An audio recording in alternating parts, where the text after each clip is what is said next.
Hi అండి. Public అయితే పాపము మంచి ఛాన్స్ మిస్ చేసుకున్నారు. ట్విస్టుల మీద ట్విస్టులు జరిగినాయి. ఒక 2-3 ట్విస్టులు అయితే జరిగాయి మూడో వారం ఎలిమినేషన్లో. సో ఆ ఎలిమినేషన్ ఎవరిని చేశారు ఏంటనేది ఈ డీటెయిల్స్ అయితే ఈ వీడియోలో క్లియర్గా చెప్తాను. అలాగే మంచి ట్విస్ట్ ఏంట్రా అంటే 3 వారాల నుంచి కోరుకుంటున్నారు పబ్లిక్ ఒకరు ఎలిమినేషన్లోకి రావాలని. వాళ్ళు వచ్చారు, కానీ మీ బ్యాడ్ లక్ ఏంట్రా అంటే వాళ్ళు సేవ్ అయిపోయారు. వాళ్ళు ఎవరు ఏంటనేది మొత్తం క్లియర్గా చెప్తాను. ప్లీజ్ కొత్తగా ఎవరన్నా చూస్తుంటే కంపల్సరీ సబ్స్క్రైబ్ చేయండి, లైక్ చేయండి, షేర్ చేయండి అండ్ కామెంట్స్ చేయడం మర్చిపోవద్దు. సో ఇక్కడ ట్విస్ట్ ఏంట్రా అంటే బిగ్ బాస్ ఏం చెప్పాడంటే డిఫరెంట్ సపరేట్ ఓనర్స్ని అండ్ టెంట్స్ని సపరేట్గా ఒక రూమ్లోకి పిలిచి ఫస్ట్ టెంట్స్ని పిలుస్తాడనమాట. మీరు ఒక 5 మెంబర్స్ని నామినేట్ చేయాలి. అంటే దాంట్లో 4 మెంబర్స్ ఓనర్స్ అయి ఉండాలి, ఒక మెంబరు మీలోనే ఒకరు టెంట్స్లోనే ఒకరు అయి ఉండాలి అని చెప్పేసి అయితే చెప్తాడనమాట. సో అక్కడ బాగా గొడవలు జరిగినాయి. హరీష్ గారికి శ్రీజ గారికి చాలా పెద్ద ఫైటే జరిగిందని అయితే అనుకోవచ్చు. సో ఇక్కడ నామినేషన్లోకి టెంట్స్ ఎవరిని తీసుకొస్తారంటే ఓనర్స్ని సంజన గారిని, సుమన్ శెట్టి గారిని, ఫ్లోరా గారిని అండ్ రీతు గారిని అయితే నామినేషన్లో తీసుకొస్తారు. టెంట్స్లో నుంచి అందరూ అంటే గొడవలు అయితే జరిగినా అది ఎందుకు ఎలా వాళ్ళు చేసిన నామినేషన్ కరెక్ట్ ఉందా లేదని నెక్స్ట్ వీడియోలో చెప్తాను. ఇక్కడ ఏం చేశారంటే మన హరీష్ గారిని అక్కడ పెట్టారనమాట. సో వీళ్ళు టెంట్స్ చేసిన నామినేషన్ ఎవరెవరంటే సంజన గారు, ఫ్లోరా గారు అండ్ సుమన్ శెట్టి గారు అండ్ మన రీతు గారు. ఇప్పుడు సుమన్ శెట్టి గారి చేతిలో చాలా పెద్ద ఆయుధం ఉంది. ఎందుకంటే వాళ్ళ ఫ్యాన్స్ ఎవరైతే ఉన్నారో వాళ్ళ చేతిలో చాలా పెద్ద ఆయుధం ఉంది. ఏందనేది మొత్తం వీడియోలో చెప్తాను, వినండి. లాస్ట్లో పాయింట్ చెప్తాను, మీకు అర్థం అవుతుంది. టెన్స్ వాళ్ళ టర్న్ అయిపోద్ది ఫేజ్ 1. సెకండ్ ఫేజ్ 2లో ఏంట్రా అంటే ఓనర్స్ వస్తారు.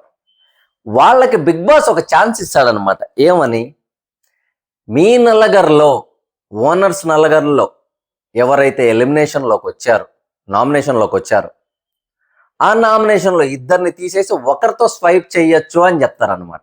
ఎలాగా ఒకరితో స్వైప్ చేయొచ్చు అని చెప్తారు.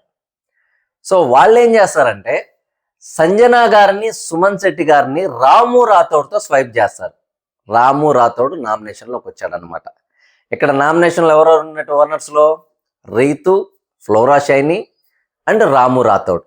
ఇక్కడ సంజన గారు, సుమన్ శెట్టి గారు సేవ్ అయ్యారు. ఇక్కడ సుమన్ శెట్టి గారి ఫ్యాన్స్ చాలా కీలక పాత్ర ఉంటుంది వాళ్ళది, మీరు వినాలి పూర్తిగా. వాళ్ళు ఏం చేశారు, టెన్స్లో నుంచి ఇంకా 3 నామినేషన్లోకి తీసుకురమ్మని చెప్పారు. సో ఆల్రెడీ నలుగురిని తీసుకురమ్మన్నారు నామినేషన్లోకి. ఆల్రెడీ హరీష్ ఉన్నారు కాబట్టి ఇంకా 3 నామినేషన్లోకి వేయాలి. వాళ్ళు ప్రియాని, శ్రీజాని, కళ్యాణ్ పడాల వాళ్ళ 3 కూడా నామినేషన్లోకి వేసేస్తారనమాట. సో డిమోన్ పవన్ కెప్టెన్ కాబట్టి కెప్టెన్ నామినేషన్లో లేడు. టెంట్స్లో నుంచి ఉన్న 5 మందిలో 4 నామినేషన్లోకి వచ్చారు అండ్ ఓనర్స్లో నుంచి 3 నామినేషన్లోకి వచ్చారు. టోటల్గా 7 మెంబర్స్. ఓనర్స్లో నుంచి రీతు చౌదరి, రాము రాథోడ్, ఫ్లోరా షైని గారు అండ్ టెంట్స్లో నుంచి పడాల పవన్ కళ్యాణ్, సోల్జర్ మన మిలిటరీ బాయ్ అండ్ హరీష్ గారు. నెక్స్ట్ వచ్చేసి మన Sreeja and Priya.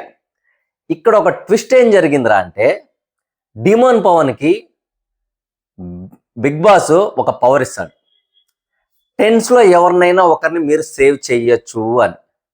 So nomination అయిన వాళ్ళలో ఒకరిని సేవ్ చేయొచ్చు అని చెప్తాడు. అక్కడ శ్రీజాని సేవ్ చేస్తారనమాట. ఇది పబ్లిక్కి షాక్. మీరు కోరుకున్నది ఏదైతే ఉందో శ్రీజ నామినేషన్లోకి రావాలని 3వ వారం కూడా మిస్ అయిపోయారు.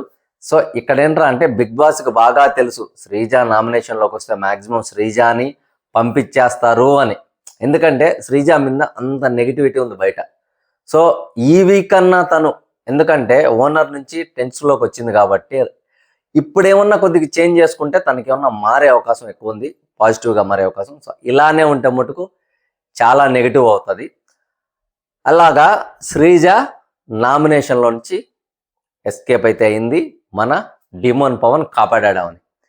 అండ్ సుమన్ శెట్టి గారి ఫ్యాన్స్ పాత్ర చాలా కీలకమని ఎందుకంటున్నానంటే, లాస్ట్ వీక్ నామినేషన్లో చూసుకుంటే హరీష్ గారికి ప్రియా కంటే ఎక్కువ ఓట్లు పడుతున్నాయి. ప్రియా గారి కంటే హరీష్ గారికి ఎక్కువ ఓట్లు పడుతున్నాయి.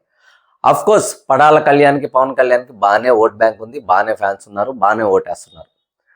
ఇంకొకటి ఇటుపక్క రీతు, ఫ్లోరా షైని గారు, రాము రాథోడ్కి మంచి ఓటింగ్ ఉంది. ఇంకా మిగిలింది ఎవర్రా అంటే రీతు చౌదరి, ఫ్లోరా షైని అండ్ ప్రియా. నలుగురికేమో మంచి బాగానే ఓట్లు పడతాయి. రాము రాథోడ్కి, పడాల పవన్ కళ్యాణ్కి అండ్ హరీష్ గారికి, ఇటు ముగ్గురు వచ్చారు. రాము రాథోడ్, రీతు చౌదరి, ఫ్లోరా షైని. సో ముగ్గురికి మంచి ఓట్లు పడతాయి. ఇక్కడ ముగ్గురు వచ్చేసి డేంజర్లోకి వచ్చేది ఎవర్రా అంటే రీతు చౌదరి, ఫ్లోరా షైని అండ్ ప్రియా. నాకు తెలిసి ప్రియాని పంపించాలి అని మీరు అనుకుంటే ఫ్లోరా షైని గారికి, సుమన్ శెట్టి ఫ్యాన్స్ ఎవరైతే ఉన్నారో ఫ్లోరా షైని గారికి ఓటుగాన డివైడ్ చేస్తే, ఫ్లోరా షైని గారికి కానీ ఓట్లు పడితే మాత్రం ప్రియా వెళ్ళిపోవచ్చు. అంటే డివైడ్ చేస్తారు రీతు చౌదరికి, ఫ్లోరా షైని, ఎందుకంటే 40% అబోవ్ ఉంది. ప్రియా గారికి ఏంటి 6 to 7, 8% వస్తుంది. 40% అబోవ్ ఉన్న సుమన్ శెట్టి గారికి, వాళ్ళ సుమన్ శెట్టి గారి ఫ్యాన్స్ ఎవరైతే ఉన్నారో ఓట్గాన డివైడ్ చేసి రీతు చౌదరికి అండ్ ఫ్లోరా షైని గారికి కానీ ఇస్తే ఇక్కడ ప్రియా ఎలిమినేట్ అయిపోద్ది. లేదు రీతుని ఎలిమినేట్ చేయాలనుకుంటే ఫ్లోరా షైని గారికి అండ్ ప్రియా గారికి వేయాలి. లేదు రీతు కానీ ప్రియా కానీ ఇద్దరిలో ఎవరు వెళ్ళిపోయినా ఓకే అనుకుంటే ఫ్లోరా షైని గారికే ఓట్లు వేయాలి. సో ఇక్కడ రీతు చౌదరిని అయితే పంపించే అవకాశమే లేదు. 101% రీతు చౌదరి వెళ్ళదు. మీరు ఓట్లు వేసినా వేయకపోయినా రీతు చౌదరి అయితే నామినేషన్లోకి వచ్చింది, ఎలిమినేట్ అయితే బయటకు వెళ్తే ఆ లవ్ ట్రాక్ అయితే ఏదైతే ఉంది, ఇంకా కంటెంట్ కావాలి బిగ్ బాస్కి, జనాలకు కూడా చూపించాలి కాబట్టి రీతు చౌదరి వెళ్ళదు. సో ఇక్కడ మీరేంటంటే ఇక్కడ ఫ్లోరా షైని గారిని కానీ కాపాడితే ప్రియా గారు బయటికి వెళ్ళిపోతారు. లేదంటే అది మీ చేతుల్లో ఉంది, సుమన్ శెట్టి గారి ఫ్యాన్స్ చేతుల్లో. మీరు ఎవరిని సేవ్ చేయాలనుకుంటున్నారు అనేది, ఎందుకంటే ఇదే బిగ్ టెస్ట్. సో వేచి చూడాలి ఎవరు ఓటింగ్ లిస్ట్లో టాప్లో ఎవరుంటారు, లిస్ట్లో ఎవరుంటారు అనేది. ఒకవేళ ఓటింగ్ ఈ రోజు కానీ అయిపోతే ఇవాళ నైట్ నుంచే స్టార్ట్ అయితే చెప్తాను రేపు. అండ్ ఇంకొక పెద్ద మంచి వీడియోతో వస్తాను.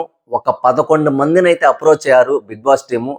ఆ 11 మందిలో 2-3 కన్ఫామ్ అయ్యారు. ఒకరు మనీ దగ్గర అటు ఇటుగా ఉన్నారు. సో ఈ 11 మందిలో ఎవరెవరు వస్తారు ఏంటి అనేది మీకు తొందరగా నేను నెక్స్ట్ వీడియోలో చెప్తాను. దయచేసి సబ్స్క్రైబ్ చేసుకోండి, లైక్ చేయండి, షేర్ చేయండి. థ్యాంక్ యూ సో మచ్ అందరికి.